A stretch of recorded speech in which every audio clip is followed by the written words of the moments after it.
Nós vamos falar agora de economia com... Ó, não me lembro de alguém ter vindo aqui e que tenha gerado tanto agito nas nossas redes, na audiência, na comunidade, desde ontem, quando a gente anunciou a presença do economista José Cobori. Aqui está um frisson realmente muito grande. Eu tenho acompanhado o Cobori, me surpreendido e me maravilhado com a presença dele, mas não imaginava que houvesse tanta... que ele tivesse tanta repercussão na nossa turma, na esquerda brasileira. Né? Foi impressionante o que aconteceu, de fato, nas redes ontem e agora de manhã. Ele que não é um... O Cobori não veio do Partido Comunista, não veio do PT, não veio do PSOL, não.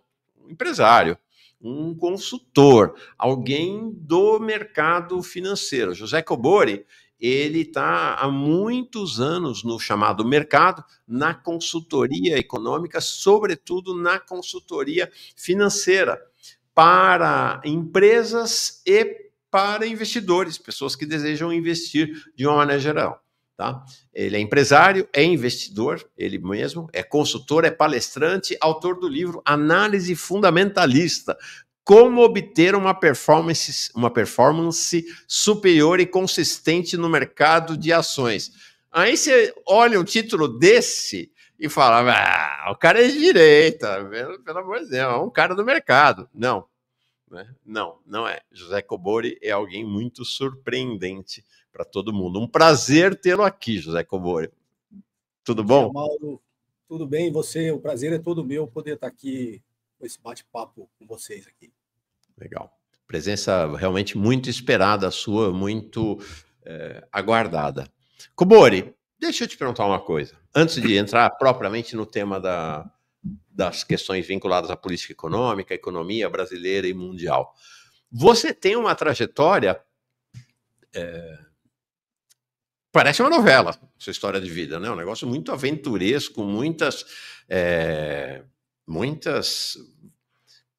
vai e vens, idas e voltas. E você tem, inclusive, um episódio do qual tem muita gente que poderia se envergonhar. Me parece que você se orgulha desse episódio, mas, ao mesmo tempo, lamenta que ele tenha acontecido, que foi ter ficado preso. Gente, este senhor aqui, José Cobori, ficou preso 80 dias em 2018, no espírito da Operação Lava Jato. Ele era presidente de uma empresa, uma história interessante, né, Cobori? Você era consultor da empresa e os donos da empresa convenceram você a assumir a presidência da empresa depois do sucesso que você teve na consultoria. A EIG é o nome da empresa.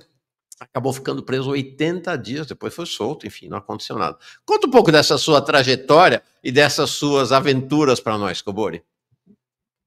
Primeiro, obrigado pelo convite, é uma satisfação poder estar falando aqui com a sua audiência. Realmente eu tenho, digamos assim, essa minha nova visão, né, não só da economia política, mas como a sociedade e os mercados têm que se comportar, tem me dado muita satisfação pela audiência aí em comum com o seu público, né? Bom, essa é uma história, como você disse, a minha vida, o destino, acho que resolveu me testar em todos os sentidos, né? Essa empresa é uma empresa que atuava no mercado financeiro, mas fazendo registro eletrônico de contratos de financiamento de automóveis, né?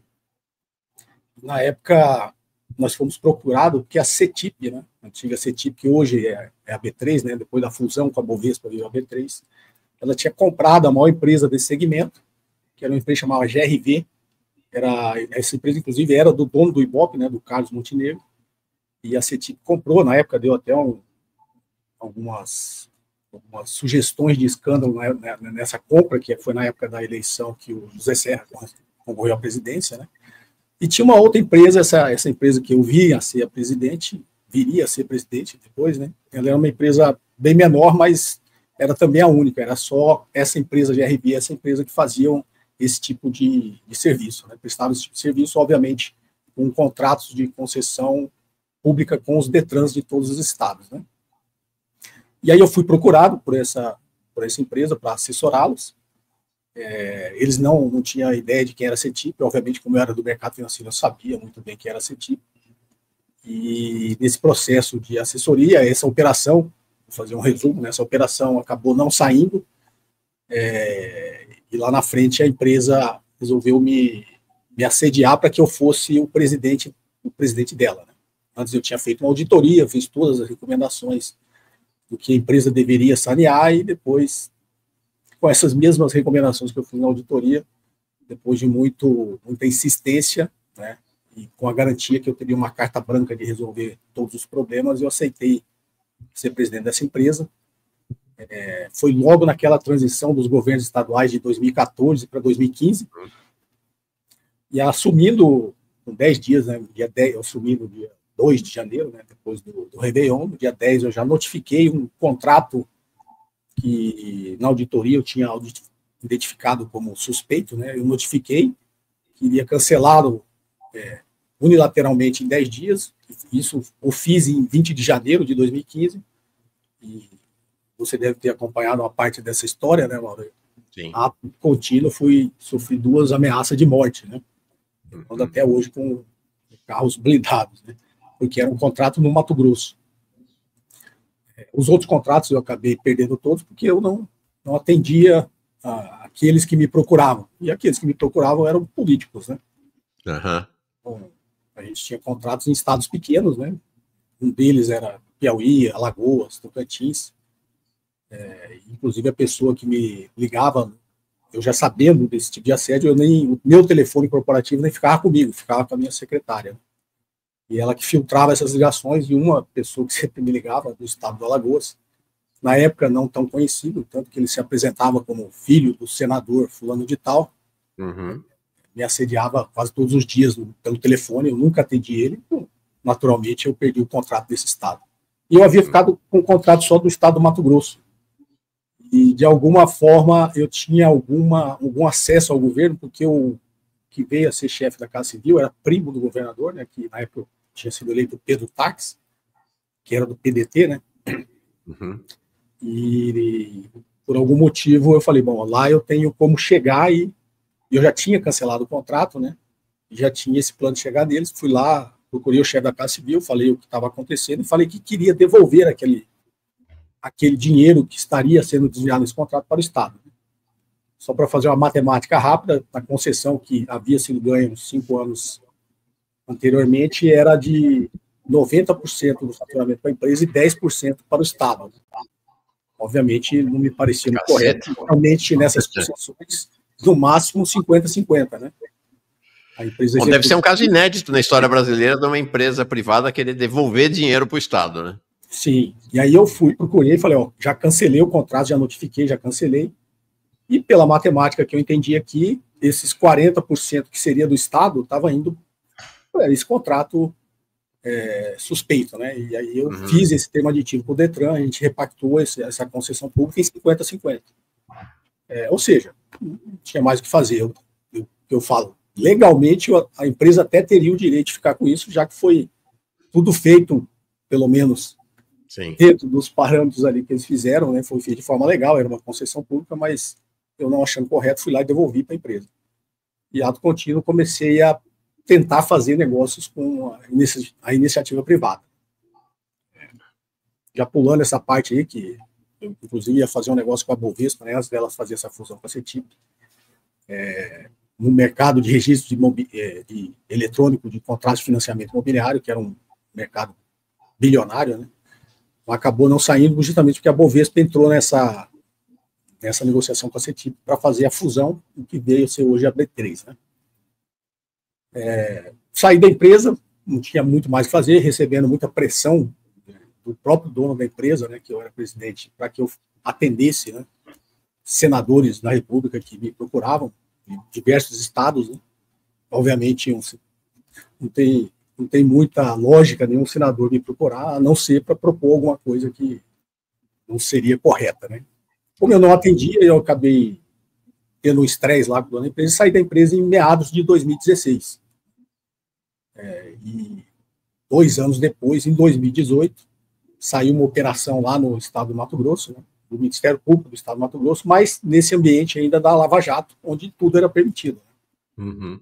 O Sérgio Moro e o Deltan Dallagnol inaugurou uma nova forma de fazer justiça no Brasil, em que ela foi instrumentalizada para atingir objetivos políticos. E, obviamente, dali para baixo, né, isso era, digamos assim, fortemente festejado, né, em toda a mídia. Então, você imagina o que não aconteceu em todos os estados, né? Os juízes também se acharam ali empoderados para fazer o que quisessem e, obviamente, também atingir interesses políticos.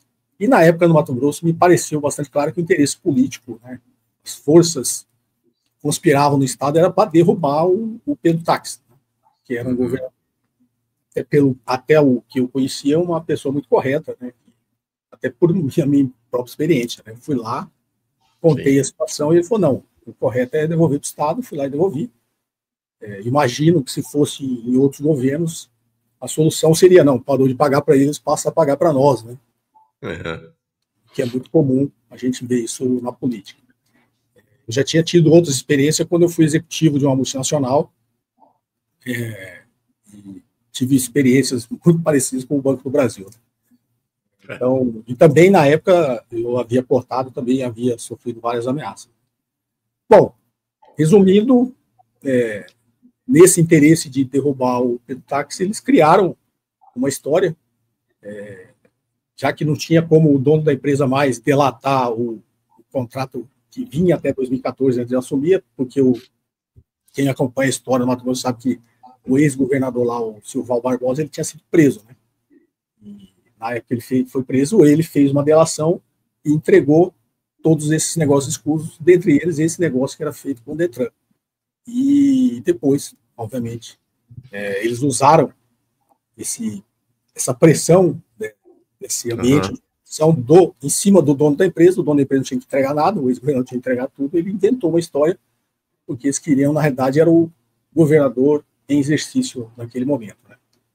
E aí, na história que ele inventou que o meu salário, né, era pago para ser repassado para o governador, o que era um absurdo, que quando ele fez a delação eu já tinha uma petição que eu tinha protocolado no Ministério Público, porque foi em duas fases, né? Eu fui preso na segunda fase. Na primeira fase eu não estava envolvido, mas eu achei estranho que o meu nome estava saindo muito lá na imprensa, até porque eu tinha uma visibilidade nacional, né? Na época eu dava muita entrevista para a Rede Globo, quase toda semana. E eu estranhei isso aí, o Ministério Público não quis me ouvir, meu advogado achou muito estranho o Ministério Público querer me ouvir, já que eu tinha sido presidente da empresa, né? No mínimo por curiosidade, né? O cara deve ter algum tipo de informação. O meu advogado achou estranho, a gente colocou tudo no papel, eles tinham feito uma quebra de sigilo bancário com todo o famoso follow the money, né? Siga o dinheiro.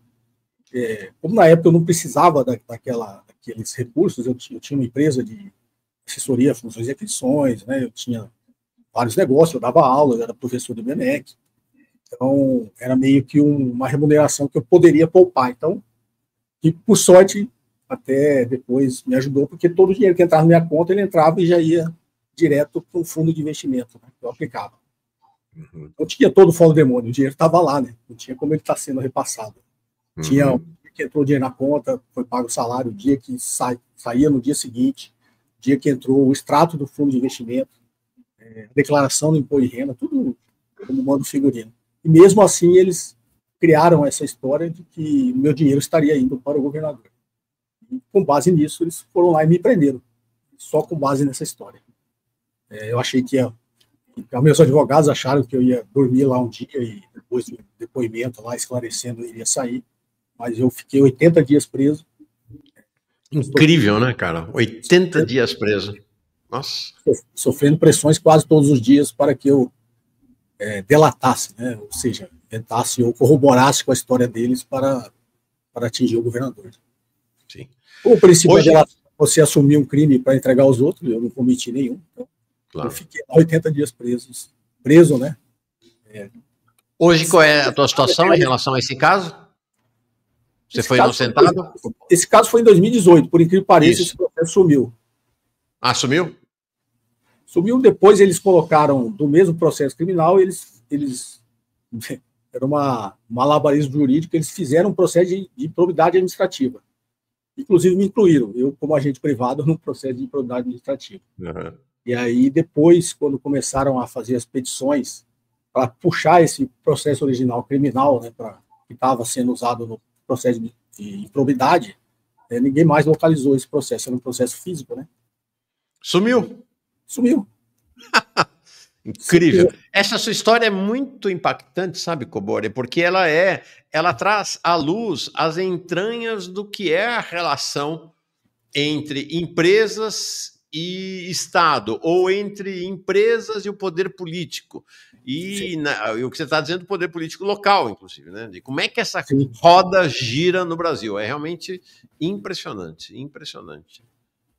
Bom, te prenderam, mas não te quebraram, né? Você está aqui hoje. Estou aqui Parabéns. Hoje. Meu conceito de liberdade hoje é bem diferente. Né? Sim, sim. E você, gente... Mas você continua sendo uma pessoa livre. É isso aí. Você, se quiser, por favor... Bom, vale a pena olhar o site do Cobori. Ele tem um site, se você quiser saber dos livros dele, deixa só eu colocar aqui para eu entrar, aí vai ficar maior. Tá aqui. Então, o site, se você quiser entrar, vale super a pena, tem muita coisa, josecobori.com.br, tá? Então, muito forte, você vê aqui, tem os cursos do site, tem mídia, livros, vídeos, contatos, serviços corporativos, e você tem aqui, conheça José Cobori, e aí tem uma carta aberta.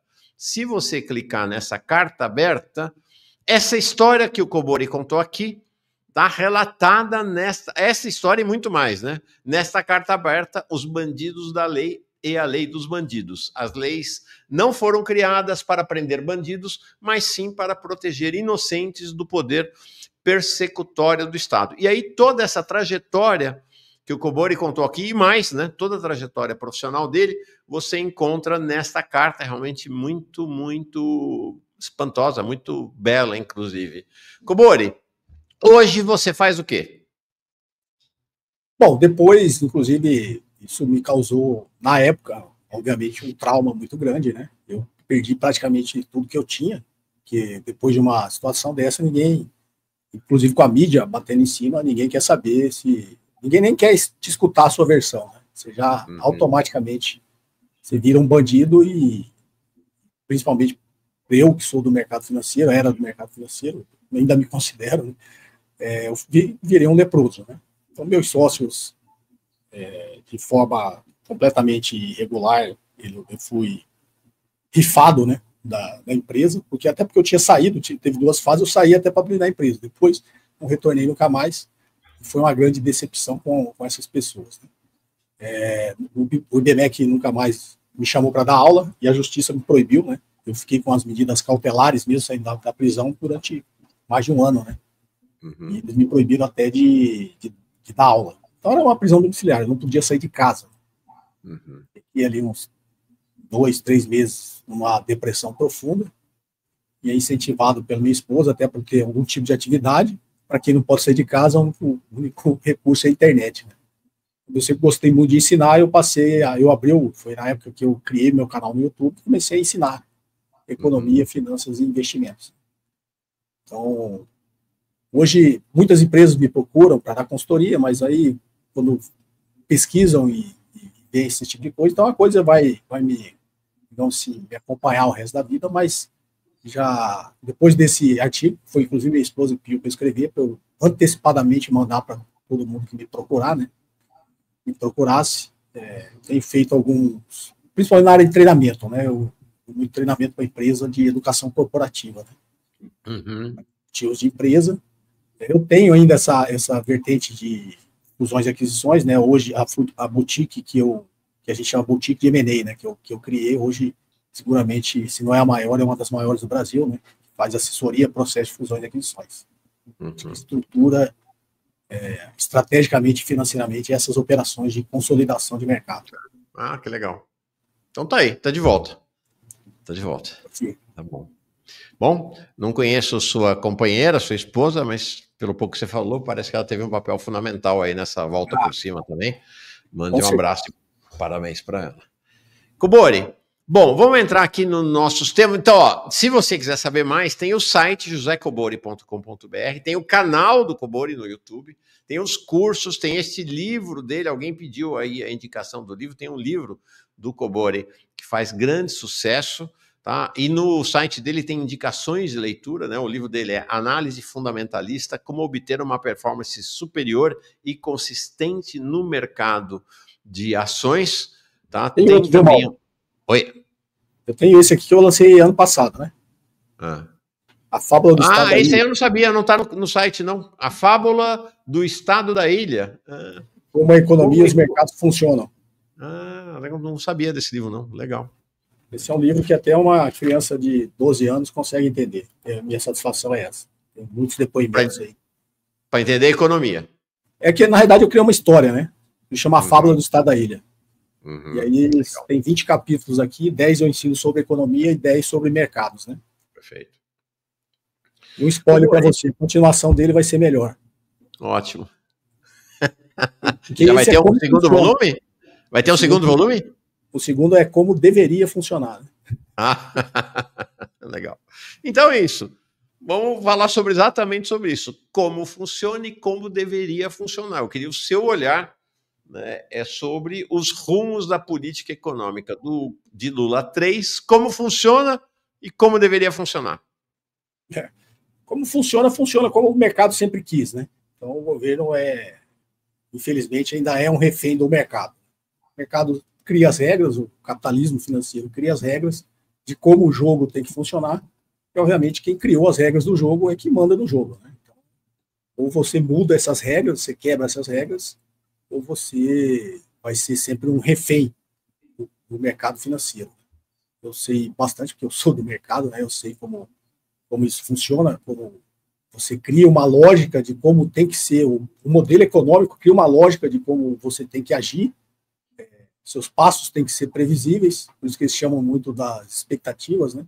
Eles criam as regras que criam as expectativas e para vocês, obviamente, atingir as expectativas, você tem que jogar conforme essa regra. Então, eu acho, infelizmente, assim, enquanto a gente não quebrar essa lógica do capitalismo financeiro, a gente não vai chegar em lugar nenhum, né? Como diz o ditado, se você fizer sempre a mesma coisa, você vai ter sempre os mesmos resultados. Então, eu tive até, você comentou, tive até a oportunidade de falar isso lá no coração da Faria Lima, né? Incrivelmente, eu fui convidado para participar de um podcast da Faria Lima, que esse podcast Marketing Makers é conhecido como um podcast da Faria Lima. Eu até fiquei satisfeito, agradeci muito o convite, foi bem interessante os meninos lá terem me convidado, né? Eles até me anteciparam, você está preparado para ser xingado, porque você é o primeiro cara que vem aqui falar contra o mercado. Que foi legal, porque eu não sou uma pessoa agressiva, né? Eu gosto de manter sempre essa paciência oriental para explicar as coisas e colocar de uma forma mais didática. Então, acho que foi bem cordial essa minha participação e foi mais ou menos o que eu tentei explicar ali, talvez com detalhes mais técnicos, né, como eles são do mercado, para sair dessa lógica que ele sempre, vai ter inflação, tem que subir a taxa de juros, se não subir a taxa de juros, vai desregular o mercado, aí a taxa de câmbio vai sair. Então, está sempre tudo amarradinho na lógica do mercado, né? Eu sei como isso funciona, e aí eu fui lá e, na verdade, eu propus foi mudar as regras. Não, eu vi, eu assisti, até escrevi para você, né? Você me mandou o link, eu assisti, falei, nossa, você deu um nó nos meninos. Meninos, os homens, né, lá do mercado financeiro, realmente com uma cabeça do mercado. Foi bem interessante. Então, mas deixa eu te perguntar. A pedra angular sobre a qual se estrutura a política econômica de Lula 3 é o arcabouço fiscal. Qual o seu olhar para o arcabouço fiscal? Eu vou entrar um pouquinho mais profundamente no arcabouço fiscal, que é aquilo que eu te falei. O mercado criou essas regras. Se a gente seguir a regra, a gente vai ter que fazer um arcabouço fiscal que, digamos assim, satisfaça, né, a Faria Lima. E não sei se esse é o caminho, porque se a gente está jogando novamente nas regras dele, eu vou ter que fazer os cortes, né, fiscais que o mercado exige. Mas ninguém... Acho que na primeira versão eles queriam cortar 70 bilhões, né? Isso. Aí você sobe 1% na taxa de juros, já dá quase isso. Eles não querem cortar no que vai para eles querem cortar no que vai para os outros, né?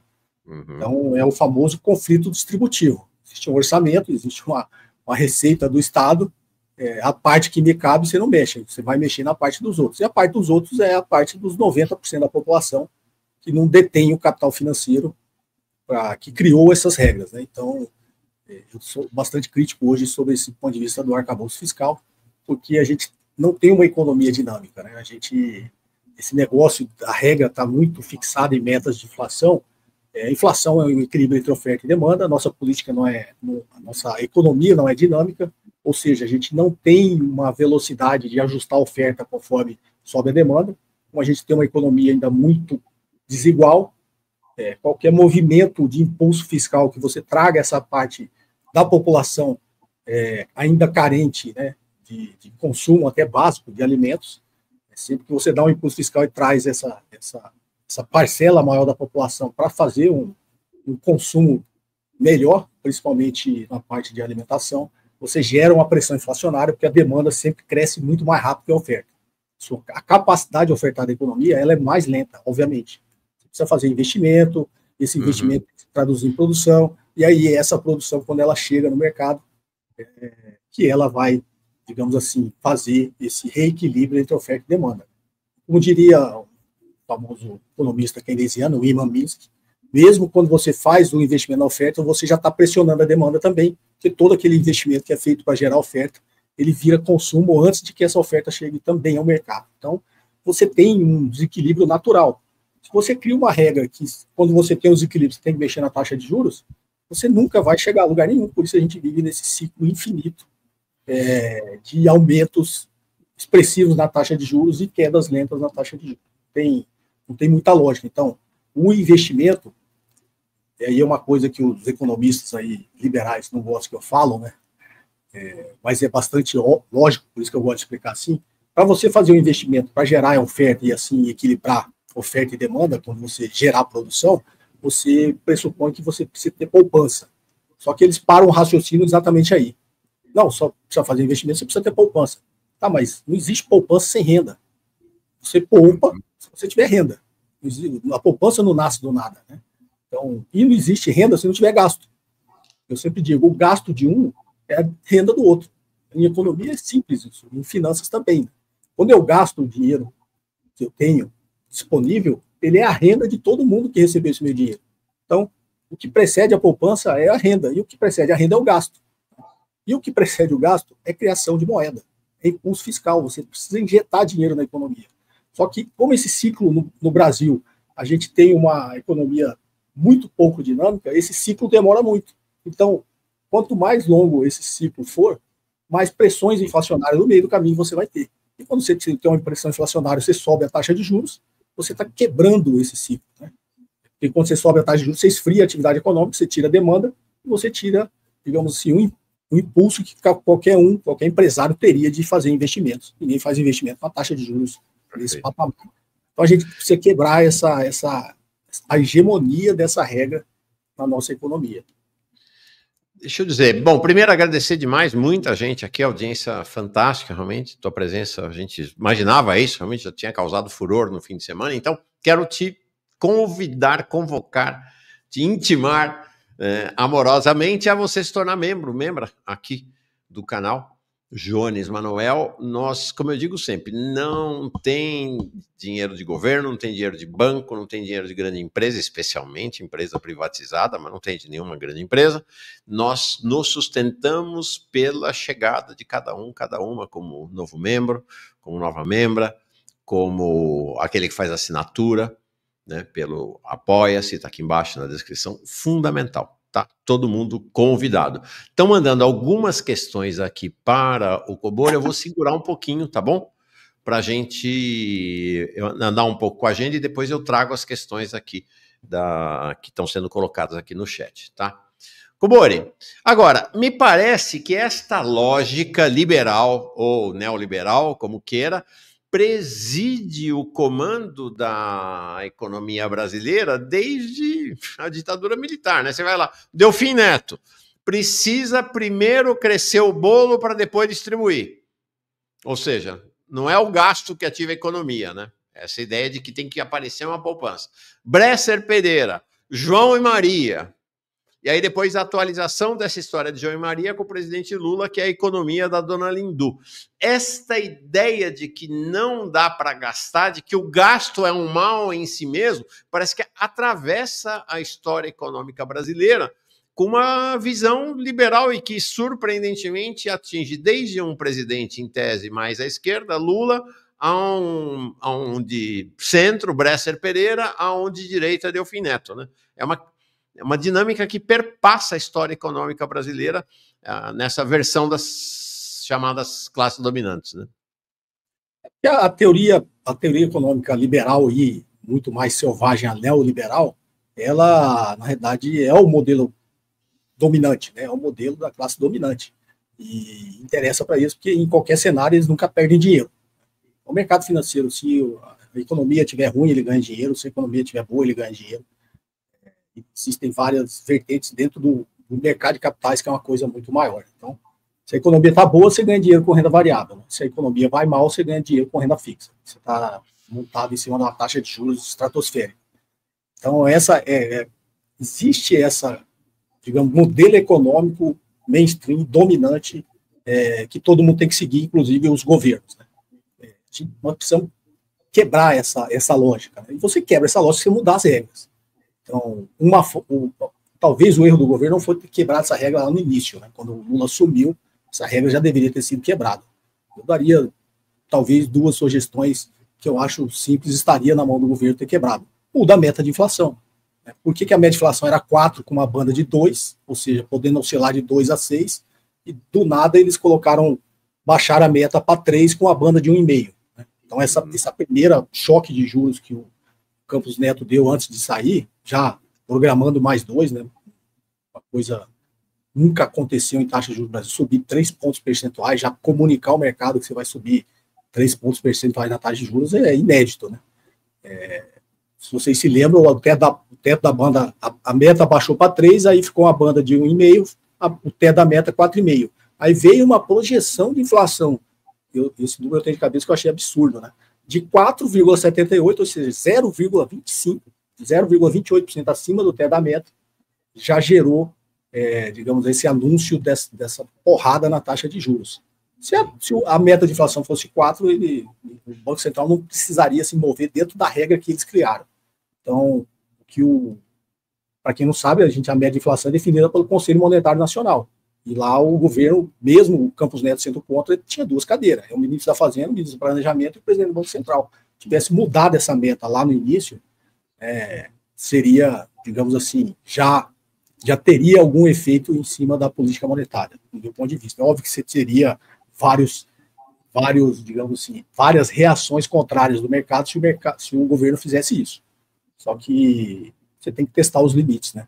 Se você está num jogo para quem eu gosto do jogo mais simples, né? Todo mundo fala do poker. Se você estiver num jogo de truco, toda vez que o cara trucar, você correr, você nunca vai ganhar o jogo. Pois é. Você tem que bater na mesa e gritar 6, né?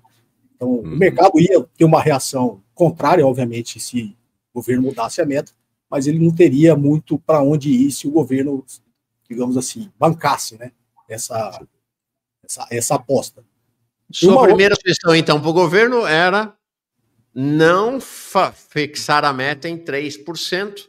Né? Lembro que a primeira reunião do CMN em que esse assunto deveria ter ido para a pauta foi em março de 2023, gente. Vai fazer 2 anos já. E o Haddad simplesmente falou, não vamos colocar a meta na pauta, e aí de lá para cá é isto que a gente tem visto. Uma proposta sua para o governo era mudar a meta. E a segunda?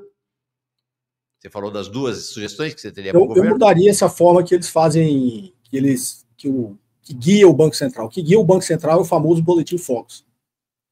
E os economistas que são consultados do Boletim Focus são todos do mercado financeiro. Não tem ninguém do setor produtivo. Então, como é que você pega previsão de preços, de tendências de preços, e você não coloca nenhum formador de preço para dar essa previsão? Quem forma preço na economia é quem produz. Não é o capitalismo financeiro que forma preço. O capitalismo forma preço através da pressão que ele faz em cima da política econômica. Aí ele joga o preço para onde ele quer. Mas quem forma preço real na economia é o setor produtivo. E o Boletim Focus não consulta o setor produtivo, só consulta o setor financeiro. Tanto que eles erram, né? Sim. Pegou ele que errou 95% das previsões. Sim. E olha, tá aqui, ó. O Boletim Focus acabou de sair. O Boletim Focus, ele sai toda segunda-feira, né? Fecham na sexta e sai toda segunda-feira. Acabou de sair o Boletim Focus, que o presidente do Banco Central, não o Campos Neto também, né? Mas o atual, idem, acha uma maravilha, acha que a grande bússola para o Banco Central é o Boletim Focus. Vejam aqui, projeção para inflação, não para de subir. Era 5,08 há 4 semanas, 5,58 há uma semana, agora 5,60. O PIB está caindo, 2,04, 2,03 e esta semana 2,01. Câmbio 6% parado. A Selic, eles continuam com a projeção de 15. Tem chão para chegar nos 15, mas pelo jeito vai chegar. Sempre chama atenção aqui, Comori, para esta linha aqui, ou esta parte aqui, que é do RESP, são os respondentes. Então, veja lá, IPCA, 149 responderam. E PIB, 116, câmbio, 121, Selic, 139. Ou seja, este grupinho de gente que trabalha nos bancos, nas financeiras, nos bancos de investimento, nas boutiques de investimento, resolvem quais são as projeções para a economia e com isso condicionam a ação do Banco Central. Uma loucura isso, né? Loucura. Uma loucura. E qual que é o efeito psicológico desse Boletim Focus, né? Que a economia como um todo, ela meio que aprendeu a se guiar pelas previsões do sistema financeiro através do Boletim Focus. Pra você ter uma ideia da magnitude de como isso é prejudicial para a economia real, você pegar no acumulado a previsão de PIB 2023, 2024, não dá 1,5%. Dá 1,5%. E você pegar no acumulado que realmente cresceu 7,5%. Você está com uma noção da capacidade que eles têm de prever, principalmente crescimento, né? E olha como isso é prejudicial, porque como a economia se guia por essas previsões, se eu sou o empresário na economia real, o cara que produz, você falar para mim que a economia não vai crescer 0,8%, e eu tenho capacidade ociosa para atender, teoricamente, esse crescimento, eu não faço investimento nenhum para aumentar a oferta. Isso é óbvio. E aí o mercado se guia, não faz investimento nenhum, né, o setor produtivo não faz investimento porque o mercado está dizendo que a economia não vai crescer, a economia cresce, que vai gerar inflação. Óbvio, a demanda cresceu, ninguém se preparou para esse crescimento da demanda. Então, existe todo digamos assim, uma perversidade por trás dessas previsões, porque se eu acertar ou se eu errar, eu vou ganhar. Eu errei a minha previsão, né? A economia cresceu muito mais, gerou inflação. Vou ganhar com a taxa de juros, porque o mercado vai ter que subir a taxa de juros, eu vou ganhar dinheiro do mesmo jeito. Então, a gente precisa aí, aquilo que eu falei no início, né? Quando você precisa fazer um investimento, você precisa ter poupança, e gasto gera renda, que gera poupança. Quem já tem a poupança no país são 1% da população, né, que tem dinheiro, que são os chamados rentistas, né? Quem tem dinheiro, quem tem a poupança, não gasta e não investe. Com a taxa de juros dessa, não gasta e não investe. Quem gasta e investe, quem precisa consumir, é quem está sendo incluído na economia, é quem está sendo tirado de condições precárias de subsistência. Então, eles falam assim, não, precisa ter poupança. Tá, mas a poupança é minha e eu não vou investir. Eu já estou ganhando muito dinheiro com taxa de juros, né, estratosféricas. Então, é meio que, digamos assim, no popular é meio que uma sacanagem, né? Eles usar essa lógica da poupança. Não, para ter investimento precisa ter poupança. Tá, mas a poupança é sua e você não quer investir, né? Sim. Comori, essa é uma coisa que eu falo sempre aqui, sabe? São 9h15 da manhã. Esta turma dos bilionários, milionários, muito ricos e ricos, que detêm os títulos da dívida pública brasileira e que recebem remuneração no mínimo da taxa Selic, no mínimo da taxa Selic, devem estar acordando agora para ir para o clube, porque não precisa acordar. Eles dormindo tá ganhando dinheiro. Dormindo está ganhando dinheiro. Não precisa fazer nada.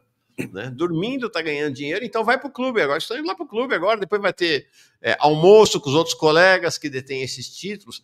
Você imagina que atividade com uma inflação no país hoje, vai, mutatis mutandis, Comori 5, você tem uma taxa de juro que eles estão 13,25 na Selic, mas que essa turma está ganhando uns 15% de juro ao ano. Por que eu vou me mexer? Eu que sou mais bobo não me mexeria, né?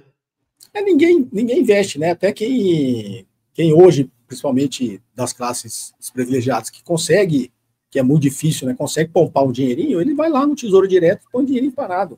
Esse negócio de empreender, quem empreende é quem precisa subsistir, né? Está muito na moda esse negócio do empreendedor.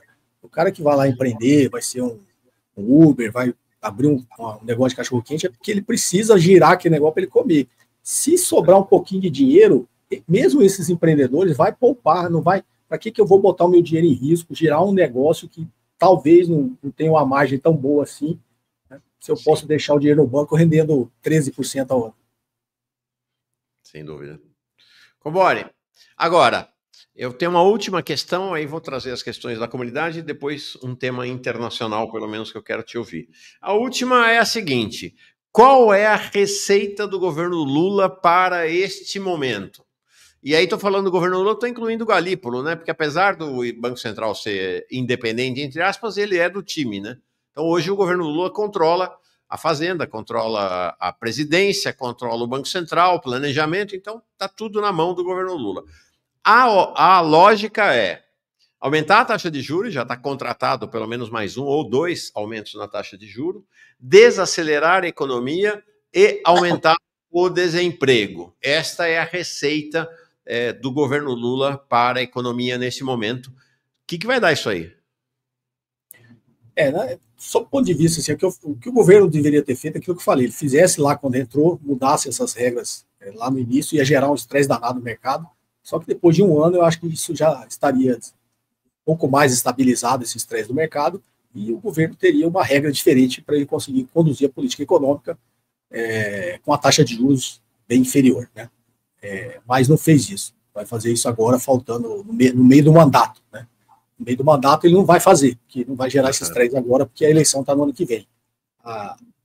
Eu acredito, pelo movimento até que foi feito, já programando essa alta de juros de 3% já no ano passado, que na cabeça do governo, né, e do Banco Central agora, presidida pelo Galípolo, que é um excelente economista, tá? Uma pessoa que eu até admiro, mas como eu falei, está lá refém do mercado, né, envelopado pelas regras que o mercado criou.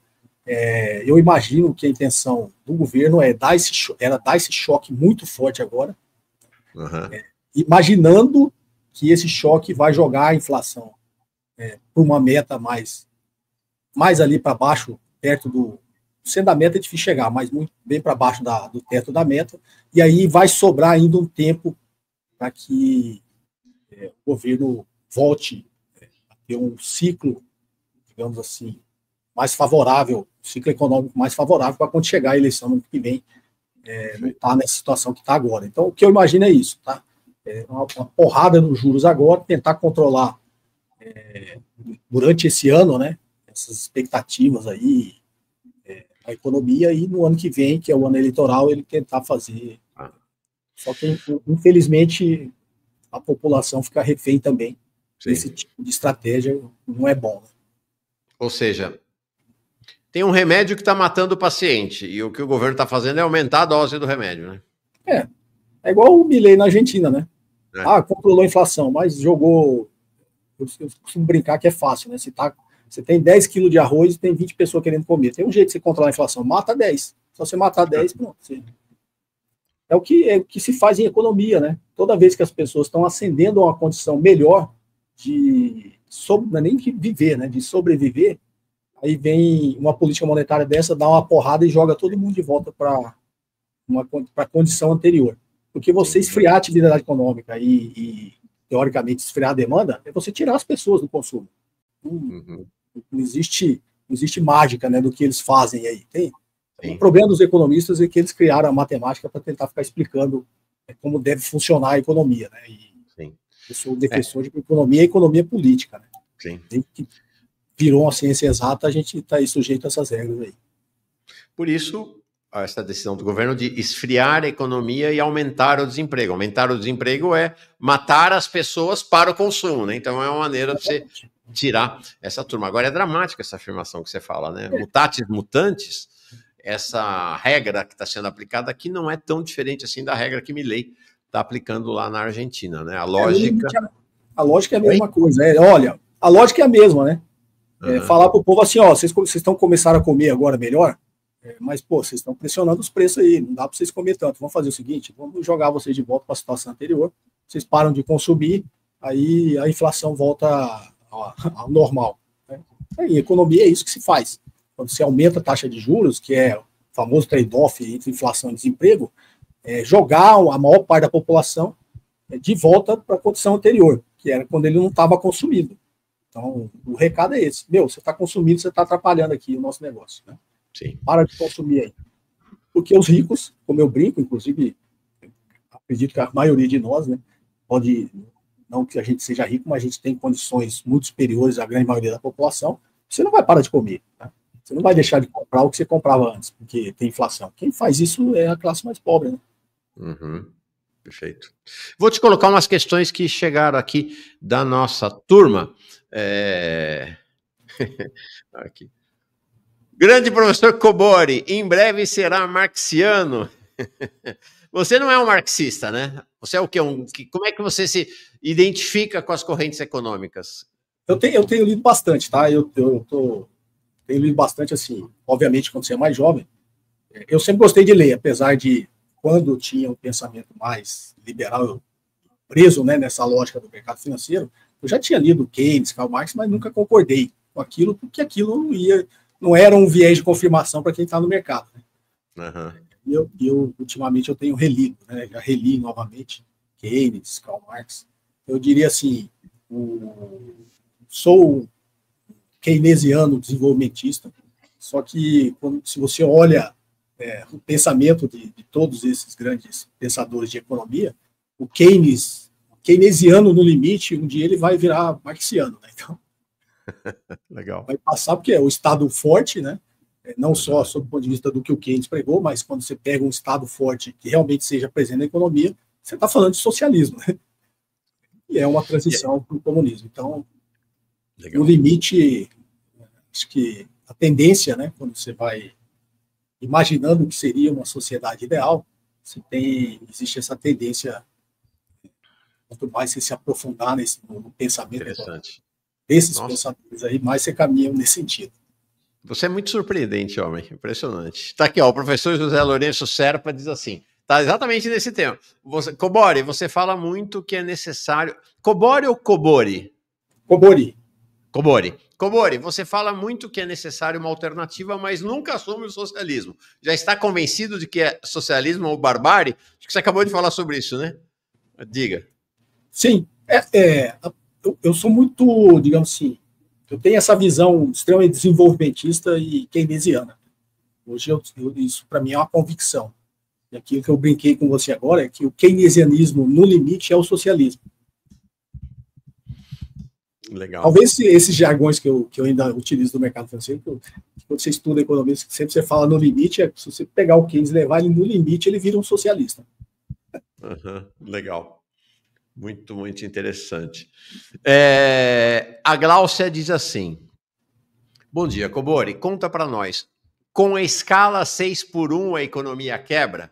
Genial aquele texto trocando as palavras, quem não viu tem que ver, quem não leu tem que ler. Está no seu site, não está? Está no meu canal do YouTube. No canal do YouTube. Tá. Na época eu gravei uns 3 vídeos sobre a escala 6x1, fim da escala 6x1. Fala. A escala 6x1 quebra a economia, como garante o Nicolas Ferreira? Nicolas Ferreira não saiu do jardim da infância, ele não entende nada de economia. Então, acho que as opiniões econômicas dele, talvez o nada seria até melhor.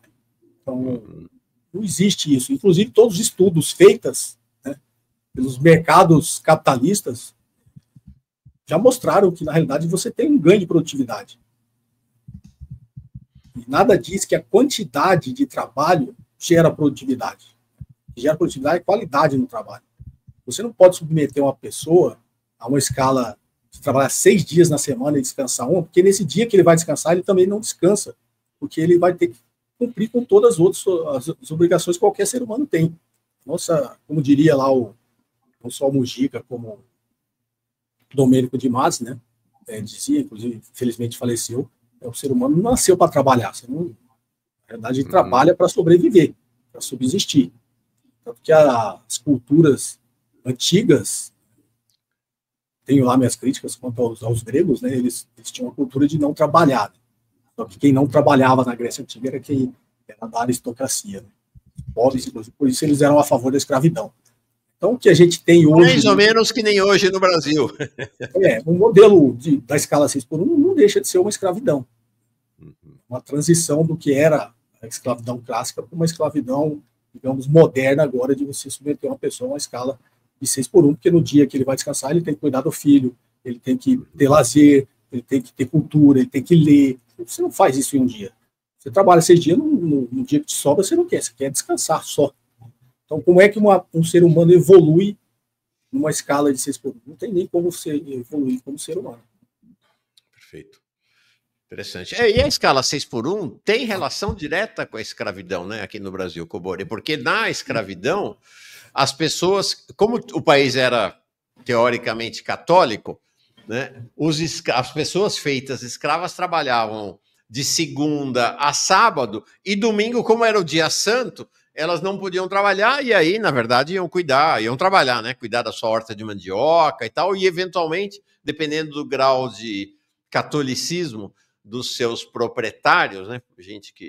Proprietário de gente, né? Eram obrigados a ir à missa também, né? Então a escala 6x1 é uma herança dessa mentalidade escravocrata, né? Da classe dominante brasileira, né? E é uma forma de você manter a população sendo manipulação de massa, né? Quando você tira a capacidade que essas pessoas têm de ter acesso à educação, cultura, leitura. Sim. Quem está na escala 6x1 vai ler um livro como? Não tem como. A pessoa, primeiro que ela não tem condições físicas, né? Ela quer descansar. Segundo, mesmo que tivesse, não tem condições mentais para utilizar esse único dia que tem de folga por uma questão de limitação de tempo, nem teria como fazer a leitura. Então, existe um grande interesse também de manter a grande massa aí excluída, né, dessa possibilidade de ascensão educacional, cultural. Né? Vinícius Souza chega aqui como novo membro. Não, ele já é membro por um mês. Camarada Cobori. Daí o pessoal gostou. Né? Renan Zaya, organizem um curso com o Cobori aqui no canal. Você tem os cursos no seu canal, né, Cobori? Tenho cursos lá no canal. Vou até reformulá-los. Para quem os meus cursos, vou criar alguns cursos com uma visão diferente de economia política. Ah, legal.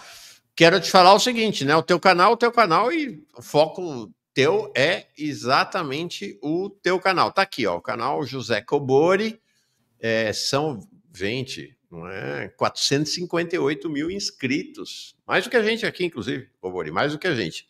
Tá? 840 vídeos e vídeos novos toda quarta e sábado às 8 da manhã. Então, teu canal, teu ganha-pão, tuas atividades é fundamental, mas quero te falar desde já o seguinte, estamos super abertos, sei que fala em meu nome, em nome do Jones, para qualquer coisa que você queira fazer junto com a gente aqui, estamos super disponíveis para pensar projetos, viu, Cobori? Muito legal mesmo. Jorge Araújo chegou como novo membro. Aqui o Francisco Nogueira, Cobori por aqui, muito bom. A Michele também chega como nova membra. O Ricardo Correia, Cobori é a prova de que a estética pode ser uma arma estratégica. Sua imagem, antes símbolo de sucesso no mercado financeiro, agora carrega a radicalidade de quem se tornou um traidor de classe, traidor daquela classe lá, do capital financeiro, tá certo, Ricardo. E Lídio Santos, essa analogia do professor Cobori com o truco, toda vez que alguém truca, o governo corre, ilustra bem o atual governo.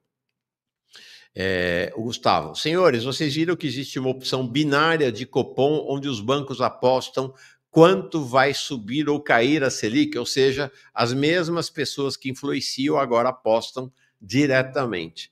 Não, e tem os clubes, gente, é tanto dinheiro que é isso mesmo, né, Cobori? O pessoal faz é um cassino, né? É um cassino. Tá? Aqui, o Ricardo Correia, estou montando uma playlist de vídeos radicalizantes do Cobori para enviar para o meu irmão bolsonarista, ex-bancário. Obrigado pelo conteúdo. O Blindado diz, metodologia pleno emprego fake de BGE tem que mudar. O Passando Troço que eu já li.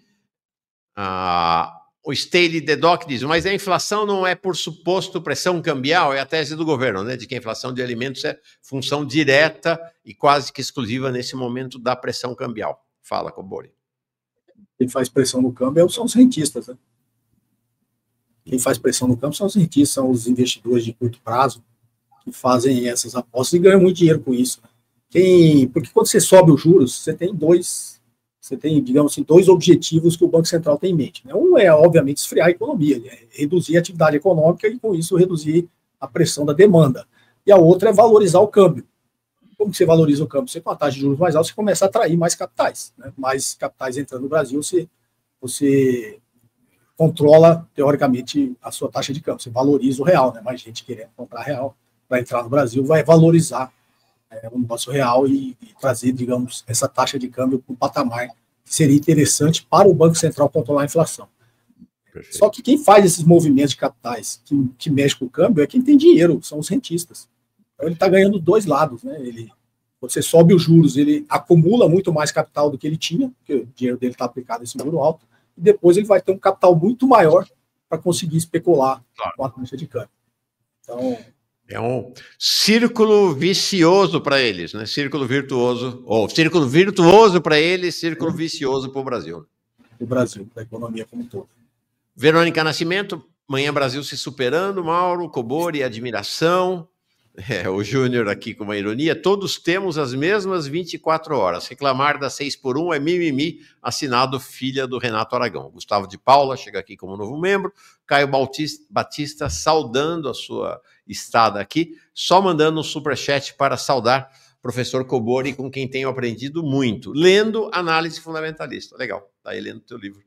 Bem legal. Cobori, queria te colocar uma última questão. Vou deixar você na tela um segundo para dar uma saidinha e volto enquanto você começa, mas vou estar ouvindo, que é um olhar teu para o cenário internacional, o governo Trump, né? E nesse contexto geopolítico aí, governo Trump versus China, como é que você está vendo esse início de governo Trump? Como tem um vídeo meu que talvez tenha feito muito sucesso aí no meu canal, foi justamente sobre essa minha avaliação de que seria essa era Trump, né? A era Trump, para mim, é o início. Na verdade, o Império Americano já está em decadência desde a ascensão do neoliberalismo. Acho que até falei lá no Coração da Faria Lima isso aí, eles acharam um pouco estranho. Foi quando os Estados Unidos, se julgando a única potência, né, com a queda do bloco soviético, começou a achar que o mundo agora era unipolar e que mandava era o capitalismo. E ele começou a desmontar toda o bem-estar social que foi criado no pós-guerra, né? Até 1971, lá, quando os Estados Unidos abandonou o padrão ouro. E aí o capitalismo, se julgando sozinho, ele criou essa nova vertente radical, né, do liberalismo, do neoliberalismo, desmontou todo o bem-estar social que foi criado na humanidade, e desregulou todo o mercado e partiu selvagemente, né, para esse crescimento do capital financeiro, e agora extremamente desregulado para, digamos, acumular cada vez mais riqueza. O que aconteceu desde então, da década de 80, foi um aumento brutal na concentração de renda, no aumento da desigualdade. Então, o problema dos Estados Unidos não está fora do país, está lá dentro, né? O que gera o problema na economia americana é essa extrema desigualdade que existe na sociedade americana também, que é o mesmo problema que o Brasil fica se espelhando nos Estados Unidos, criou aqui. Então, quando você tem 3 pessoas, né, que têm a mesma riqueza que 170 milhões de pessoas lá nos Estados Unidos, você pegar, os 3 estão lá, estavam atrás do Donald Trump na posse, batendo palma igual criança, por causa disso, né? Pegar o Bezos, o Elon Musk e o Zuckerberg, tem a mesma riqueza que os outros 170 milhões da população da classe inferior americana. Então, o que eu brinquei até no outro podcast foi nenhum deles come 2 vezes por dia, almoça 2 vezes. Então, esses caras não vão gerar atividade econômica nunca, até porque o que eles acumulam eles não devolvem para a economia nem para a sociedade. Imagine o que seria 170 milhões de americanos tendo uma qualidade de vida melhor, uma capacidade de vida melhor para gerar a economia. Então, o problema da economia americana é deles, está lá dentro, né? Esse aumento brutal na desigualdade dentro da economia. E aí eles ficam, obviamente, como todos ultraliberais, né, e ultradireita, fica procurando inimigo. Dentro do país, os inimigos são quem é diferente, né? São os imigrantes, todos aqueles. E aí tem um monte de gente aqui no Brasil que se acha americano, é impressionante, eles ficam defendendo os Estados Unidos, né? Como se eles fossem. E muitos, quando chegam lá, descobrem que eles não são, né? Mesmo ele sendo branquinho, do olho azul, ele chega lá, os americanos não acham que ele é branco, não. Para eles, branco é só eles. É uma predestinada, né? No famoso Destino Manifesto, eles são os únicos brancos que existem no mundo e eles são predestinados a conduzir a civilização. Então, o problema deles é interno. E eles criam esses inimigos externos e ficam buscando inimigos externos para a economia deles. Acho que se os Estados Unidos resolvessem o problema central deles, que é essa extrema desigualdade econômica, eles seriam uma nação potente, rica, que precisaria estar causando problemas para a economia mundial, como é o que o Donald Trump está fazendo agora. Mas no limite, vamos passar por estresse, todo mundo vai sofrer, mas depois que esse reequilíbrio se restabeleceu, os Estados Unidos vai ser bem menor do que ele é hoje. Bem menor. Bem menor do que ele é hoje. Não, menor e talvez melhor, né? Se for derrotado essa altura. Menor, sob o meu ponto de vista, se eles resolverem o problema interno, eles não precisam dominar o mundo. Eles só precisam resolver o problema deles, da economia deles, né? Então, a hegemonia deles, o Império Americano já está em decadência há muito tempo, né? Acho que agora vai se agravar. Isso, para mim, é o último suspiro de alguém que está desesperado, que sabe que perdeu essa posição que ele tinha. Então, a economia americana já não é tão hegemônica assim, o Império Americano já não é tão hegemônico. Eles podem causar alguns problemas porque eles ainda são a maior potência militar do mundo. Mas eu brinquei lá, não adianta você ter bomba nuclear para destruir 20 planetas, porque você só tem um para destruir. Então, é isso aí. Bom, para encerrar de vez. China. Eu até fiz essa analogia, foi até uma coisa que eu comentei na hora, lá no Coração da Faria Lima, que o início da decadência do Império Americano foi o início da ascensão da China, justamente pela ganância do capitalismo. O início da decadência dos Estados Unidos foi exatamente na década de 80, quando ele achou, né, que para aumentar as suas margens, o capitalismo financeiro atrás de sempre cada vez mais retorno, para reproduzir o capital e acumular cada vez mais capital, qual foi a solução que eles encontraram? Para desmontar o estado de bem-estar social que foi criado durante o pós-guerra. Então, bom, a gente precisa de trabalhadores mais baratos, de mão de obra barata.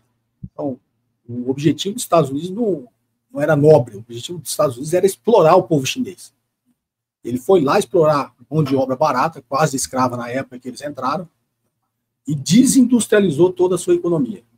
Então, o início da desindustrialização da economia americana e de vários países que também seguiram esse caminho, que tem um monte de gente que segue os Estados Unidos, né, inclusive o Brasil, foi lá e começou a se desindustrializar e a China começou a se industrializar. Só que os chineses foram muito mais espertos que a gente, né?